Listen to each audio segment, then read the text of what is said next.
Welcome into the In the Money podcast for Wednesday, April 26th.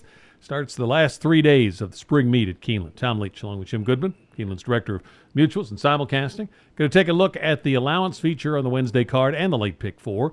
Features the seventh race. They'll go on the turf at 1 mile and an eighth. 3-year-olds, non-winners of a race other than. And who did you land on? I landed on Giant Payday. Got a couple of horses in here that I liked, and they're both coming out of turfway races. Giant Payday comes out of the Spiral. So he's only 3 lengths away from having a Derby ticket punched. He only got beat by Fast and Accurate by 3, finished 6th. He was 5 wide.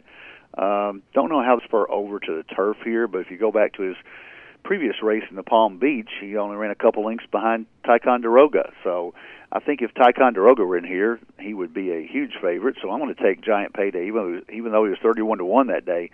Doesn't get much respect, but if he gets a little bit of a pace up front, I think he's going to be tough to handle 1 mile and an eighth here. So Giant Payday is my pick at 3-1 for Ian Wilkes. Gorgeous Kitten, the 2. Ramsey still likes to win here. He ran him in the rush away instead of the Spiral after he didn't do well in the Battaglia.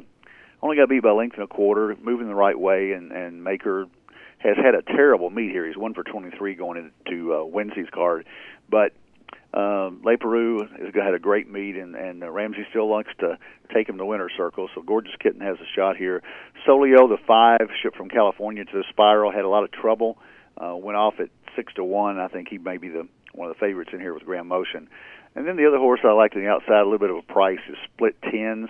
Both the efforts on the turf have been good. You can just X out that one last time. He got beat by 9 lengths on a sloppy track by a horse named Mr. Misunderstood, who just got an easy lead and went on. So don't split tens at maybe 6-1. So I would take Giant Payday the 3 on top of the 2, 5, 8 here in the feature race on Wednesday. Pretty much on the same ones. I took Gorgeous Kitten for the win pick, and they put him back on, I think, his best surface. Le Peru riding, I think, is a plus for this one. So for me, that was kind of what pushed me in the direction of Gorgeous Kitten over Giant Payday and Soglio, the 5. The 7, Young American, I'm going to throw that one in as well and use all 4 of those in the pick 4. But the win pick for me and the exacta key play here is Gorgeous Kitten, number 2 in the 7th. The pick 4 starts in the 5th race on Wednesday, and same classification of 3-year-olds going 1 mile and an eighth on the turf. And I took the horse Marcarios that comes out of the opening day Transylvania Stakes.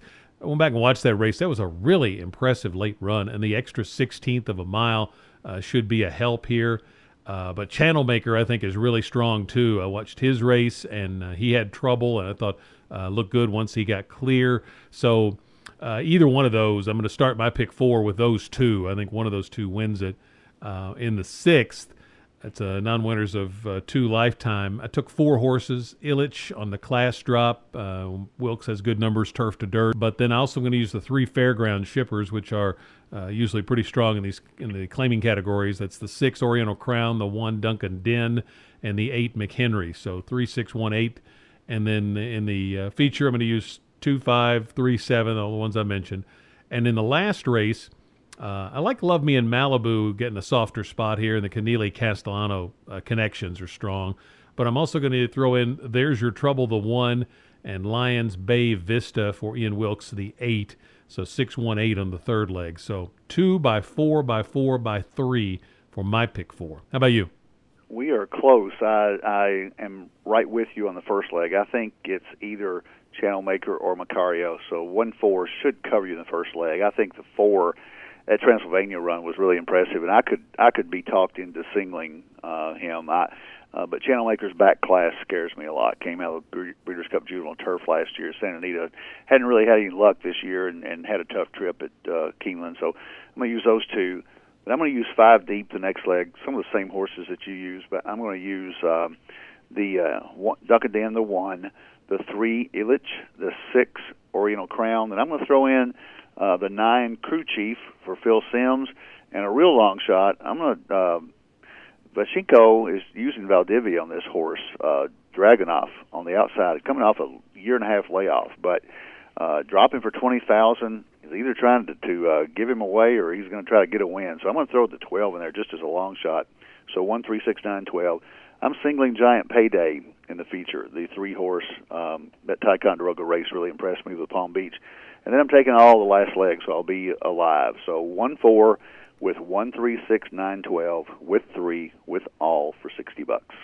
Best of luck on your Wednesday wagers. We'll have podcasts for the Thursday and Friday cards as well, plus our regular Saturday card. We'll focus on the opening night card at Churchill Downs. For Jim Goodman, I'm Tom Leach. This is the In the Money Podcast for KeenelandSelect.com.